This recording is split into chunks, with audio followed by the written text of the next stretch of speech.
Par où devons-nous commencer l'autodiscipline? Avant tout, notre premier échec réside dans notre incapacité à adopter et à vivre selon un but précis et un plan défini pour l'atteindre, acceptant ainsi de la vie ce que nous ne voulons pas. C'est là qu'il nous faut commencer à discipliner notre esprit. Et ensuite, il y a la négligence de prendre possession de notre esprit. La seule chose que le Créateur a voulu que nous fassions, nous la négligeons, par manque d'autodiscipline, et par l'habitude de se laisser dériver, influencés par des proches qui adoptent des attitudes négatives. Nous devons nous discipliner à ce niveau. Je veux vous dire que ma tâche la plus difficile au début de ces 20 années de recherche pour organiser la science de la réussite personnelle a été de repousser mes proches, convaincus que j'étais en train de me ridiculiser. L'un d'entre eux m'a même suggéré de me faire examiner la tête dans un service psychiatrique. J'aimerais bien vous dire de qui il s'agissait, mais notre lien de parenté est trop proche. Ensuite, il y a l'absence de tout plan ou programme d'amélioration personnelle.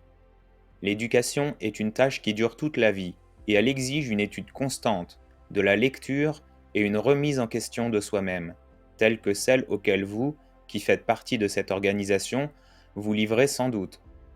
Et il y a aussi l'habitude de se limiter par un manque de confiance en soi. Il faut de l'autodiscipline pour se bâtir, pour se construire jusqu'à atteindre la position où l'on souhaite être. Donnez-vous un titre si cela vous plaît. Appelez-vous général, major, peu importe. Atteignez le succès, au sommet de ce que vous voulez obtenir dans la vie. Continuez à vous répéter ce petit mensonge bienveillant, et votre subconscient finira par l'intégrer et par vous y conduire, exactement là où vous voulez être. Quand Andrew Carnegie m'a transmis cette fameuse formule, cela m'a d'abord semblé ridicule. Voici comment il me l'a transmise. Il a dit: Je veux que tu te places devant un miroir le soir, juste avant de te coucher, et le matin, juste après t'être levé. Regarde-toi droit dans les yeux et dis: Andrew Carnegie, non seulement je vais égaler tes réalisations dans la vie, mais je vais te défier jusqu'au dernier moment et te dépasser sous les acclamations. La première fois, et même les 3 ou 4 premières fois que je l'ai dit, je me suis senti comme un imbécile. Mais vous savez, peu à peu, j'ai commencé à y croire, et après avoir commencé à y croire, j'ai su que j'allais y arriver. Et, en toute modestie, puis-je affirmer avoir atteint une place dans la vie où mes accomplissements dépassent largement ceux d'Andrew Carnegie? Je n'ai pas autant d'argent à la banque qu'il en avait, mais je n'ai pas besoin d'autant. J'ai tout ce qu'il me faut, et c'est suffisant, n'est-ce pas? Ensuite, il y a l'habitude de laisser l'esprit penser plus souvent à l'échec qu'au succès, développant ainsi une conscience de l'échec. Ce que vous voulez dans la vie, c'est une conscience du succès. Pensez en termes de succès. Attendez-vous à réussir, car les choses auxquelles vous vous attendez sont souvent celles que la nature s'efforce d'accommoder. Il est donc important de ne pas se limiter par les 7 peurs fondamentales ou par d'autres peurs mineures dues à un manque d'autodiscipline. Je peux vous dire en toute honnêteté que je n'ai plus aucune peur sur cette terre. Il fut un temps où j'avais peur de tout. Je n'ai plus de soucis. Pourquoi? Parce que j'ai discipliné mon esprit à rester dégagé des causes et des effets de la peur et de l'inquiétude. Cela ne s'est pas fait du jour au lendemain, ni par hasard. Cela s'est produit parce que j'avais un système, et je vous ai expliqué en quoi il consiste. Ce système est détaillé dans mes textes sur ce sujet, et également dans l'importance de s'entourer de personnes qui réussissent pour les émuler à travers l'association. Mes 500 collaborateurs comptaient parmi les plus grands, et je continue encore aujourd'hui à m'associer uniquement avec les grands. Je m'associe toujours uniquement avec les grands. C'est là que vous êtes censé applaudir. Merci.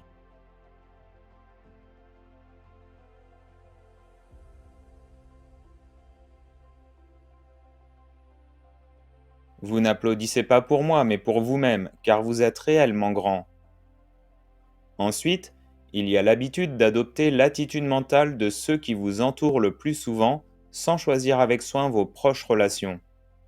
Vous savez, Charlie Ward m'a dit, après que j'ai passé quelques jours en sa compagnie: Napoléon Hill, tout ce qui m'est arrivé de désagréable dans ma vie vient d'associations mal choisies.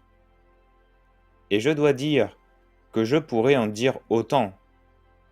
Je pense que la plupart des gens diraient la même chose. Je suis très attentif aux personnes avec qui je m'associe. Je refuse de m'entourer de quelqu'un qui n'a pas une influence positive sur moi. Je ne le ferai en aucun cas. Dans les premières années, j'ai eu plusieurs managers censés m'aider à diffuser cette philosophie et à faire avancer le travail. Mais tout ce qu'ils ont fait, c'est en tirer quelque chose pour eux-mêmes. J'ai un presse-agrumes que j'appelle mon presse-agrumes à 12 000 $, car il m'a été offert par un manager à qui j'ai payé 12 000 $ pour un an de service. Et tout ce que j'ai obtenu, c'est ce presse-agrumes. Aujourd'hui, chaque verre de jus d'orange que je presse me semble coûter environ 5 $.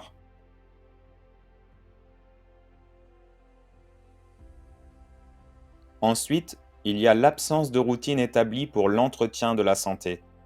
L'incapacité à se discipliner par rapport à l'alimentation et à la boisson, au travail et aux loisirs, à l'amour et à la spiritualité, aux habitudes de pensée, et la négligence d'apprendre à transmuter le désir sexuel en une émotion de nature constructive. Il y a aussi l'échec d'établir une gestion du temps, avec un budget réparti. 8 heures pour le sommeil, 8 heures pour le travail, 4 heures pour l'amélioration personnelle, et 4 heures pour les loisirs, et de reconnaître que le succès est le fruit d'un plan défini, tandis que l'échec est le résultat automatique de l'absence de plan et de but. Vous n'avez pas besoin de planifier l'échec, il viendra de lui-même. En revanche, vous devez planifier le succès. Trop de gens se laissent emporter par les circonstances qui surviennent au lieu de créer des circonstances bénéfiques. Ils oublient qu'il faut planter la graine du service avant de pouvoir récolter les fruits des avantages. Beaucoup de gens attendent l'abondance alors qu'ils n'ont rien semé, s'attendant à obtenir quelque chose en échange de rien. C'est une habitude très courante de nos jours. Un nombre croissant de personnes se tournant vers le gouvernement des États-Unis pour obtenir une aide, au lieu de sortir et de gagner leur vie par leurs propres moyens. Ce pays n'a pas été construit par des hommes qui cherchaient la facilité.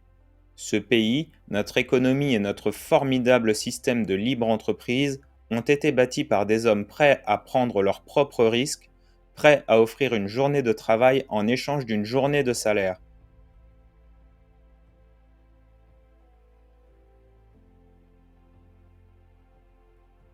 Ensuite, il y a la tendance à blâmer les autres pour ses malheurs, au lieu de chercher la véritable cause qui se trouve généralement dans le miroir.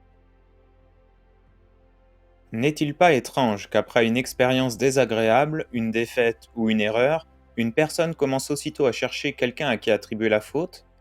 Elle regarde partout, sauf dans le miroir, alors que c'est généralement là qu'elle trouvera la réponse. Puis, il y a la tendance à abandonner dès que les choses deviennent difficiles. C'est ce refus d'abandonner face aux difficultés qui m'a permis d'obtenir d'Andrew Carnegie une mission unique, sans équivalent pour un auteur dans toute l'histoire de l'humanité. Personne, à ma connaissance, n'a reçu autant d'aide que moi pour élaborer, organiser et tester la science de la réussite personnelle, et pour la transmettre au peuple du monde à une époque où nous sommes menacés par une destruction totale sous la forme de ce cancer nommé communisme. Il y a aussi le manque de reconnaissance et d'adaptation aux lois de la nature, qui pourtant est une source d'inspiration merveilleuse. Il suffit d'observer autour de soi pour voir comment la nature agit, puis de l'imiter. Ensuite, il y a l'habitude de critiquer les choses et les gens que l'on ne comprend pas. La critique, comme je l'ai souligné dans la leçon précédente, peut être très constructive, mais elle peut aussi être extrêmement destructrice si elle est dirigée contre des gens ou des choses que l'on ne comprend pas, ce que beaucoup de personnes font. Enfin, il y a le manque de capacité à bien interpréter et appliquer les 10 motivations fondamentales à l'origine de toutes les actions humaines que j'ai décrites dans une leçon précédente. Et il y a aussi l'habitude de parler trop librement tout en utilisant insuffisamment ses yeux et ses oreilles en imposant son opinion aux autres plutôt qu'en leur posant des questions utiles. Il est stupéfiant de voir combien de temps est perdu par ceux qui tiennent à faire passer leur message au lieu d'écouter ce que les autres pourraient dire de bénéfique.